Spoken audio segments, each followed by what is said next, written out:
Oh, Arthur, I'm so excited we've set an early wedding date. Mother, I know, will be very pleased, too. She's worried about her heart and health, though.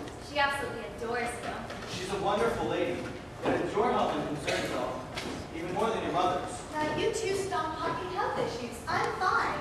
At least John says with mild activity and no great strain, I should be just fine. As for Lucy, I think the prospect of planning a wedding and a couple nights sleep should bring the roses right after her cheeks. Lucy, you do seem very pale lately. As Mother says, I haven't been getting much sleep. I'm sure if I get a couple nights rest, I'll be much better. John, so good of you to come. My pleasure as always. That Hudson will meet us here. He cabled me and said he wished to meet with us as soon as possible and examine Lucy again as soon as he got here. You move back to Amsterdam? Of course, he needed to consult with books and journals on your condition, and hopefully he has some answers. Dr. Van Helsing, Mr. Dr. Stewart, and Mrs. Muslim. Thank you. Hello, Doctor. My dear Jack, we're so happy to find you all together. And Arthur, it's fortuitous that you're here as well. Your crossing was pleasant, I take it? Yes, it was, and not to demonstrate rudeness, but I would like to take a look at our young patient again, if I may.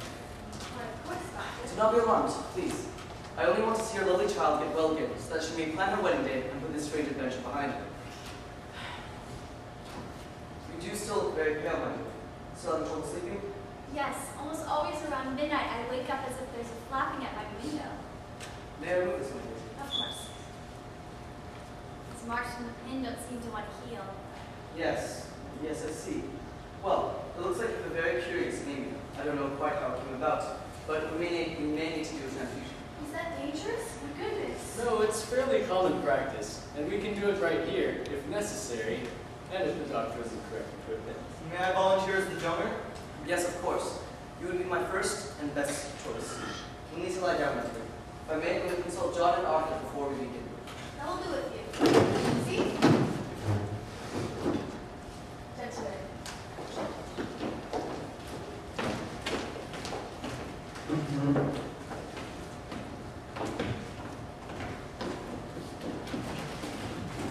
So, Professor, I take it you have new information?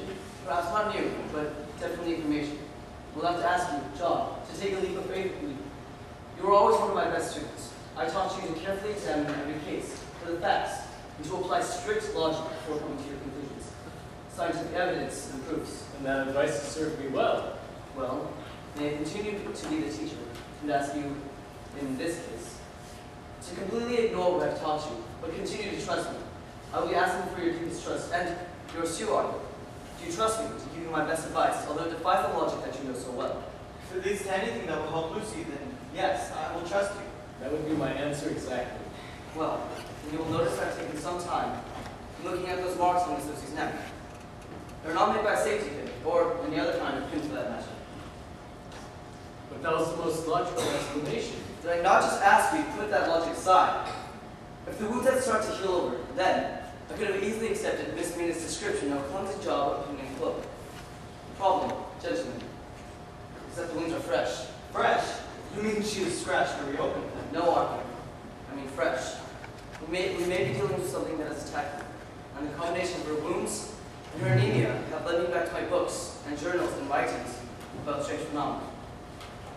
Gentlemen, I've asked you to suspend logic. In light of what I can best deduce, Miss Lucy may have become a victim of the Nosferatu. Nosferatu? The undead? You mean to say a vampire? That's just superstition brought on by gypsies. As I said, it is a suspicion that defies logic. What can we do? How can we help Lucy? The most important thing is to take care of her. Indeed it is, and so I devised a plan. First, we will perform a transfusion. It is obvious to me, and I know obvious to you too, John, that she has suffered blood loss. Next, I have plans to try and defend her. We will use those things that the Nosferatu cannot abide by, and then set a watch of ourselves and the nurses. The vampire gains its strength during the night and cannot abide by the day. That is why I believe someone is mesmerizing her during that time, and why she is losing sleep. Come, there's no time to lose. We will perform a transfusion, give her a sedative, and then set our watch. One all to be in place before sundown.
Helsing has a plan, and I found him in high spirits.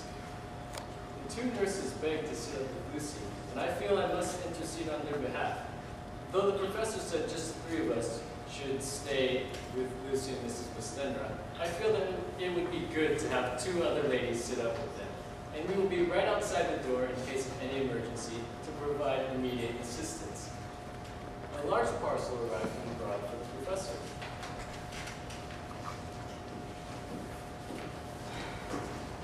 Miss Lucy, these are for you. For me? Dr. Van Helsing. Yes, but not for you to play with. These are medicines. No, you do not make a tea of them or eat them, so do not snub that so charming nose at me. Or I will point out to my friend Arthur the woes that may be his, in seeing so much beauty that he loves so much distorted. These are medicinal, although you do not know how. You put them in your window, and I will make a pretty wreath to put around your neck, so that you may sleep well tonight. My professor, I believe you're only playing a joke on me. Why, these flowers are only common garlic. No trifling with me. I never jest. There's a grim purpose in all I do, and I warn you, do not thwart me. Take care, for the sake of others, if not your own. I'm sorry, Doctor. It just seems strange. Little miss, my dear, do not be afraid. There's much virtue to you in these so common flowers. Do not fear, for tonight I place them myself in your room.